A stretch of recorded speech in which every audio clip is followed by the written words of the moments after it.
The Defense Secretary is ordering the entire U.S. military to stand down.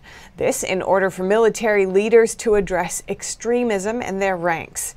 NTD's Grace Coulter speaks with a lieutenant who says this move is the kind of thing that happens under communist regimes.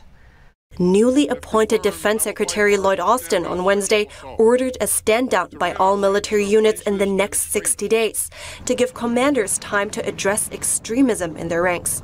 This comes after it was found that a number of military members and veterans attended the January 6th protest, with some breaking into the Capitol building.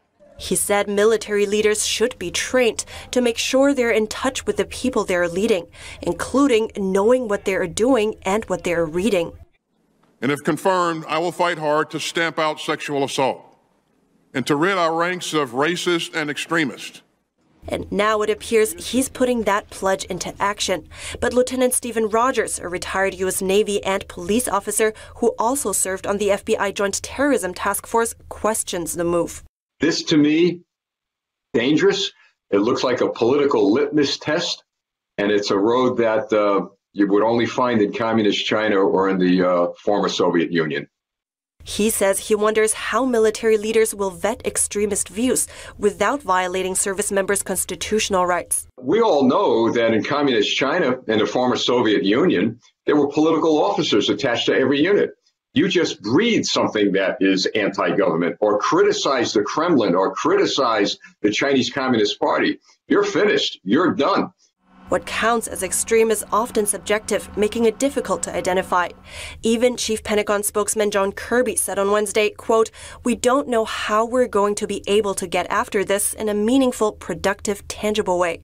Lieutenant Rogers says he's concerned about what sort of views are going to be classed as extreme, noting that recently conservatives and Trump supporters have been the targets of censorship and discrimination. Just last week, Austin ordered the removal of a number of Trump administration appointees from the Pentagon advisory boards. Are military members who have conservative views and values, are they the ones that are going to be targeted? Lieutenant Rogers says he thinks the move is going to have a tremendous negative impact on the morale of the military.